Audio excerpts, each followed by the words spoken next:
അപ്പൊ നമ്മുടെ ദിയ കൃഷ്ണയുടെ സംരംഭമായിട്ടുള്ള ഓബൈ ഓസിയിൽ നടന്ന തട്ടിപ്പിനെ കുറിച്ച് എല്ലാവരും ഓർക്കുന്നുണ്ടല്ലോ അല്ലെ. ഏകദേശം 2 മാസം മുമ്പെയാണ് ഓബൈ ഓസിയിൽ ജോലി ചെയ്യുന്ന 3 പെണ്ണുങ്ങൾ ചേർന്ന് വൻ സാമ്പത്തിക തട്ടിപ്പ് നടത്തിയത്. 1-2 രൂപയല്ലേ, ഏകദേശം 70 ലക്ഷത്തോളം രൂപയാണ് ഇവര് കുറച്ച് ദിവസങ്ങൾക്കുള്ളിൽ തന്നെ തട്ടിയെടുത്തത്. കല്യാണവും ഹണിമൂണും പ്രഗ്നൻസിയും എല്ലാമായി ദിയ ആകെ തിരക്കിലാകുന്ന സമയത്താണ് ഇവർ ഈ തട്ടിപ്പ് തുടങ്ങുന്നത്. ദിയക്ക് ഷോപ്പിലെ കാര്യങ്ങൾ ശ്രദ്ധിക്കാൻ ഒട്ടും സമയമുണ്ടായിരുന്നില്ല. അങ്ങനെയാണ് ജോലിക്കാരായ പെൺകുട്ടികളെ കാര്യങ്ങൾ ഏൽപ്പിക്കുന്നത്. ദിയയും ഈ പെൺകുട്ടികളും നല്ല കമ്പനി ആയിരുന്നു. ഇവരെ നല്ല വിശ്വാസമായിരുന്നു ദിയക്ക്.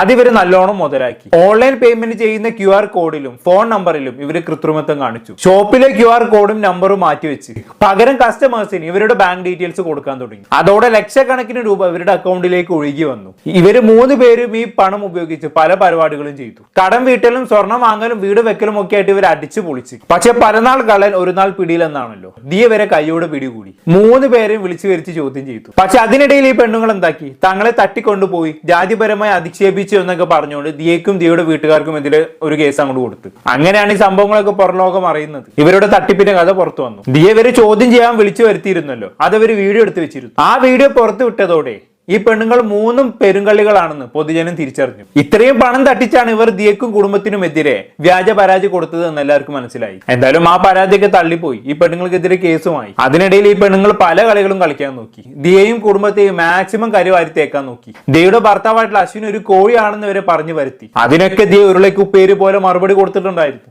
എന്തായാലും ഇവർക്കെതിരെ കേസായി എന്ന് ഞാൻ പറഞ്ഞല്ലോ. പക്ഷെ 2 മാസമായിട്ടും പോലീസിന് ഇവരെ പിടിക്കാൻ കഴിഞ്ഞിരുന്നില്ല. നിങ്ങൾ ആലോചിച്ച് നോക്കണം, ഇതിനും ചെറുതും വലുതുമായ കേസുകളിൽ ആരോപണ വിധേയരായിട്ടുള്ള ആളുകളെ പുഷ്പം പോലെ പൊക്കുന്ന നമ്മുടെ പോലീസിന് 70 ലക്ഷം രൂപ തട്ടിയ 3 പെണ്ണുങ്ങളെ പിടിക്കാൻ കഴിയുന്നില്ല. അവർ ഒളിവിലായിരുന്നു പോലും. ഇവരൊക്കെ കൂടി പോയാൽ എവിടെ പോയി ഒളിക്കാനാണ് അല്ലെ. സാധാരണക്കാരായ 3 പെണ്ണുങ്ങളല്ലേ, പക്ഷെ പഠിച്ച കളികളായതുകൊണ്ടൊന്നും പറയാൻ പറ്റില്ലല്ലേ. എന്തായാലും നമ്മുടെ പോലീസിന് പൊക്കാൻ കഴിയാതിരിക്കാൻ മാത്രമുള്ള സെറ്റപ്പ് ഒക്കെ ഇവർക്ക് ഉണ്ടോ, അല്ലെങ്കിൽ രാഷ്ട്രീയമായി അല്ലാതെയുള്ള സപ്പോർട്ട് ഇവർക്ക് പുറത്തൊന്നും കിട്ടിക്കാണും. എന്തായാലും പോലീസിന് പിടിക്കാൻ പറ്റിയില്ലെങ്കിൽ എന്താ, ഒടുവിൽ ഇവളുമാര് തന്നെ ക്രൈംബ്രാഞ്ചിന് മുന്നിൽ കീഴടങ്ങി. മുൻകൂർ ജാമ്യത്തിന് വേണ്ടി ഇവർ കോടതിയിൽ അപേക്ഷിച്ചിരുന്നു. പക്ഷെ കോടതി മുൻകൂർ ജാമ്യം തള്ളുകയാണ് ഉണ്ടായത്. അങ്ങനെയാണ് ഇവർ കീഴടങ്ങാൻ തയ്യാറാവുന്നത്. പക്ഷെ 2 പേര് മാത്രമേ കീഴടങ്ങിയിട്ടുള്ളൂ കേട്ടോ. ഒരുത്തിപ്പോഴും ഒളിവിൽ തന്നെയാണ്. അല്ല, ഇനി കീഴടങ്ങിയ 2 കൂടി മറ്റവളെ തല്ലിക്കൊന്നോ എന്ന് ആർക്കറിയാം. അല്ല, പഠിച്ച കള്ളുകളാണല്ലോ, എന്തും സംഭവിക്കാം. അതുകൊണ്ട് പറഞ്ഞതാണ്. എന്തായാലും ഇവര് കീഴടങ്ങാൻ വരുന്ന രംഗം ഒന്ന് കാണേണ്ടത് തന്നെയാണ് മക്കളെ. നമ്മളൊന്ന് കണ്ടോക്കാം. ഇനി തിരുവനന്തപുരത്തേക്കാണ്. നടൻ കൃഷ്ണകുമാറിന്റെ മകൾ ദിയ കൃഷ്ണയുടെ ആഭരണ കടയിൽ നടന്ന തട്ടിപ്പുമായി ബന്ധപ്പെട്ട കേസിൽ 2 പ്രതികൾ കീഴടങ്ങിയിരിക്കുന്നു. ആഭരണക്കടയിൽ എത്തിയിരുന്ന പണം 3 ജീവനക്കാരികൾ ചേർന്ന് QR കോഡിൽ കൃത്രിമം കാട്ടി സ്വന്തം അക്കൗണ്ടിലേക്ക് മാറ്റിയതായാണ് പ്രധാന കേസ്. അല്ല, ആരൊക്കെയായി വരുന്നത്? തലയിൽ ഹെൽമെറ്റ് ഒക്കെ ഉണ്ടല്ലോ. ഏറ് കൊള്ളാതിരിക്കാനാണോ, അതോ ഇനി ചന്ദ്രനിൽ നിന്ന് നേരിട്ട് ഇറങ്ങി വരുന്ന വഴിയാണോ? ഹെൽമെറ്റും മാസ്കും ഒന്നും ഇട്ടൊന്നും കാര്യമില്ല മക്കളെ. നിങ്ങളെ കാണാത്തതും അറിയാത്തതുമായി ഇനി ആരും ബാക്കിയില്ല. ദിയയുടെ ഫാമിലിയുടെ മുന്നിലിരുന്ന് നിങ്ങളെ കുറ്റം സംബന്ധിക്കുന്ന വീഡിയോ ഇപ്പോഴും യൂട്യൂബിൽ കിടപ്പുണ്ട്. പിന്നെ നിങ്ങളും മീഡിയക്ക് മുന്നിൽ വന്ന് നിന്ന് എന്തൊക്കെയോ പറഞ്ഞിട്ടുണ്ടായിരുന്നല്ലോ, അതെല്ലാം ഇപ്പോഴും അവിടെ തന്നെ ഉണ്ട്. അതുകൊണ്ട് എന്റെ മുഖം മറിച്ചിട്ടൊന്നും ഒരു കാര്യമില്ല മക്കളെ.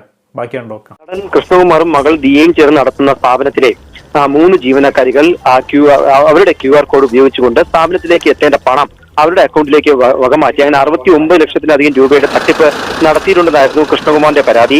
പോലീസുകാരെ ഹെൽമെറ്റ് കൂരി വാങ്ങിയെന്ന് തോന്നുന്നു. നീയൊക്കെ ബൈക്കിൽ പോകുമ്പോൾ മാത്രം ഹെൽമെറ്റ് വെച്ചാൽ മതിയടി എന്ന് പറഞ്ഞു കാണും. എന്തായാലും ചേച്ചിമാര് മാസ്ക് വെച്ച് അഡ്ജസ്റ്റ് ചെയ്തിട്ടുണ്ട് കേട്ടോ. ബാക്കി ഉണ്ടോക്കാം. എന്നാൽ കൃഷ്ണകുമാറിനും മകൾക്കും ഇവരെ തട്ടിക്കൊണ്ടുപോയി ബലാത്സംഗം ചെയ്യാൻ ശ്രമിച്ചു എന്നൊക്കെ പറഞ്ഞുകൊണ്ട് തിരിച്ച് ജീവനക്കാരികളും കൃഷ്ണകുമാറിനെതിരെ പരാതി നൽകിയിരുന്നു. ആ പരാതി പോലീസ് തള്ളി. പിന്നീട് ഈ സാമ്പത്തിക തട്ടിപ്പിന്റെ കേസ് മാത്രമാണ് എടുത്തത്. അത് ക്രൈംബ്രാഞ്ചിന് കൈമാറി. ഈ ക്രൈംബ്രാഞ്ചിന് കൈമാറിയപ്പോൾ ഇന്ന് ഹാജരായിട്ടുള്ള 2 പേർ, വിനീത രാധാകുമാരി എന്നിവർ ഹൈക്കോടതിയെ മുൻകൂർ ജാമ്യത്തിന് സമീപിച്ചു. പക്ഷേ ഹൈക്കോടതി മുൻകൂർ ജാമ്യം നൽകിയില്ല. ഇവരോട് ഹാജരാകാനാണ് ആവശ്യപ്പെട്ടത്. 3 പ്രതികളാണ് ഇതിനകത്തുള്ളത്. അതിൽ ഒരു ജീവനക്കാരി ഹൈക്കോടതിയെ സമീപിച്ചില്ല, ഇന്ന് ഹാജരായിട്ടുമില്ല. ശരി, 3ാമത്തവൾക്ക് ചന്ദ്രനിൽ നിന്ന് ഇങ്ങോട്ട് ടിക്കറ്റ് കിട്ടി കാണില്ല, അതാവും വരാഞ്ഞത്. അതോ ഇനി ഞാൻ നേരത്തെ പറഞ്ഞ പോലെ ഇവര് 2 പേരും ചേർന്ന് അവളെ വല്ലതും ചെയ്തോ, അതോ ഇനി ഇതും ഇവരുടെ വല്ല മാസ്റ്റർ പ്ലാനിന്റെ ഭാഗമാണോ? ആർക്കറിയാം അല്ലേ. അന്വേഷണ ഉദ്യോഗസ്ഥന് മുമ്പിൽ ഹാജരാകണം എന്ന് ഇവർക്ക് നിർദ്ദേശം നൽകിയുണ്ടായി. അതിന്റെ അടിസ്ഥാനത്തിലാണ് തിരുവനന്തപുരം ക്രൈംബ്രാഞ്ച് ഓഫീസിൽ അല്പസമയം മുമ്പ് വിനീത രാധാകുമാരി എന്നീ 2 പ്രതികൾ ഹാജരായിട്ടുള്ളത്.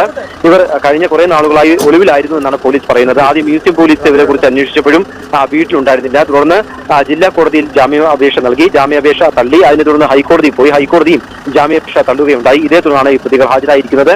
ഇവരെ കസ്റ്റഡിയിൽ ചോദ്യം ചെയ്താൽ മാത്രമേ ഇവരുടെ അക്കൗണ്ടിലേക്ക് വന്ന പണത്തെക്കുറിച്ച്, ഇതിന്റെ ആസൂത്രണത്തെക്കുറിച്ച് തുടങ്ങിയ കാര്യങ്ങളെക്കുറിച്ച് വ്യക്തത വരികയുള്ളൂ എന്നാണ് പോലീസ് കോടതി അറിയിച്ചിട്ടുള്ളത്.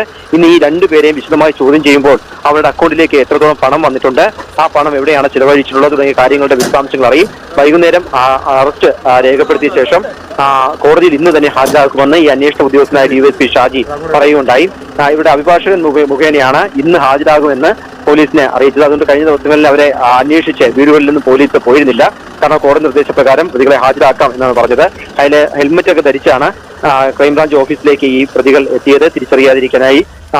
കാരണം മാധ്യമങ്ങൾ ഈ എത്തുന്ന വിവരം അറിഞ്ഞ് അവിടെ ഉള്ളത് കൊണ്ട് മുഖം മറച്ചിട്ട് പോയത്. മുമ്പ് ഈ സംഭവം ഈ കേസിന്റെ വിവരങ്ങൾ പുറത്തായതിന് പിന്നാലെ ഈ കൃഷ്ണകുമാറിനെതിരെ രൂക്ഷമായ വിമർശനവുമായി ഈ പറയുന്ന അതേ പ്രതികൾ തന്നെ മാധ്യമങ്ങളെ കണ്ടിരുന്നു. അതിൽ വിവിധങ്ങളായിട്ടുള്ള ആരോപണങ്ങളാണ് ദിയയ്ക്കും കൃഷ്ണകുമാറിനും ദിയയുടെ ഭർത്താവിനും ഒക്കെ എതിരെ ഈ ജീവനക്കാരികൾ ഉന്നയിച്ചത്. ഇപ്പോൾ പിന്നീടാണ് വിശദമായ അന്വേഷണത്തിലാണ് ഈ സാമ്പത്തിക തട്ടിപ്പ് പുറത്തു വരികയും കൃഷ്ണകുമാറിന്റെ പരാതിയിലാണ് കാതലായി ഉള്ളതെന്നും തട്ടിക്കൊണ്ടുപോയി എന്ന് പറയുന്ന ആരോപണം CCTV ദൃശ്യങ്ങൾ പരിശോധിച്ചപ്പോൾ നിലനിൽക്കുന്നതല്ല എന്നും കണ്ടെത്തുകയുണ്ടായി.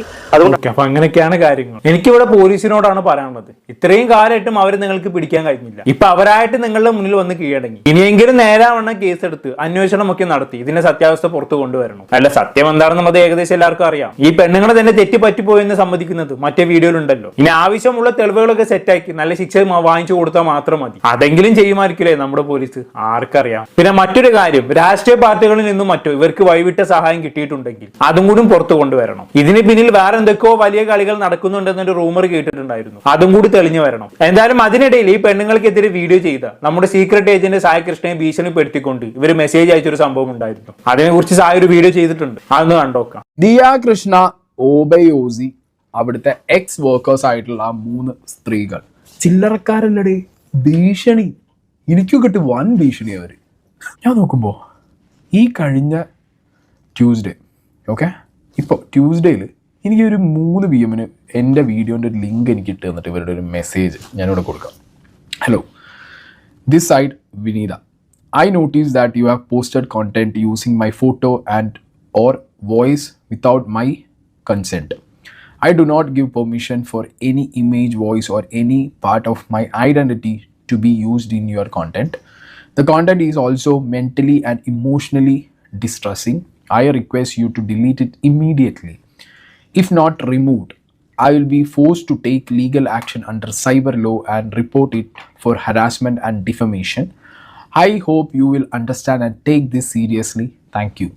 അത് ശരി, സായിക്കെതിരെ ഡിഫമേഷൻ കേസും ഹറാസ്മെന്റ് കേസും കൊടുക്കും പോലും ആരായി പറയുന്നത് നോക്കണം. 70 ലക്ഷം മുക്കിയിട്ട് ആ കുറ്റം സംബന്ധിച്ച ടീമാണ്. അവർക്കെതിരെ വീഡിയോ ചെയ്തതിന് യൂട്യൂബർമാർക്കെതിരെ കേസ് കൊടുക്കും പോലും. ആദ്യമൊക്കെ നിന്റെ പേരുള്ള കേസിന്റെ കാര്യത്തിൽ ഒരു തീരുമാനം ഉണ്ടാക്കി, എന്നിട്ട് ബാക്കിയുള്ളവർക്കെതിരെ കേസ് കൊടുക്കാൻ നോക്കും. ഇമാതിരി ടീം ഇഷ്ടം. ഇവർക്കൊക്കെ എവിടുന്നാണ് ഈ ധൈര്യം കിട്ടുന്നതെന്നാണ് ഞാൻ ആലോചിക്കുന്നത്. ഒളിവിലിരുന്നാണ് ഈ മെസ്സേജ് ഒക്കെ അയക്കുന്നതെന്ന് ഓർക്കണം. എന്റെ ഫോട്ടോയും വീഡിയോസും നിങ്ങൾ വീഡിയോയിൽ നിന്ന് ഒഴിവാക്കണം. നിങ്ങളുടെ വീഡിയോ കണ്ട ഞാൻ മെന്റലിയും ഇമോഷണലിയും തകർന്നു പോയെന്നൊക്കെയാണ് മെസ്സേജ് അയച്ചിരിക്കുന്നത്. മെന്റലി തകർന്നെങ്കിൽ നന്നായി പോയി, കയ്യിലിരിപ്പ് നന്നാവണം. ആദ്യം കള്ളത്തരം കാണിച്ച് വന്നിരുന്നിട്ട് പിന്നെ മോങ്കിട്ട് യാതൊരു കാര്യമില്ല. നീക്ക് പോയി കേസ് കൊടുക്ക്, എന്താ ഉണ്ടാവുന്ന നോക്കാലോ.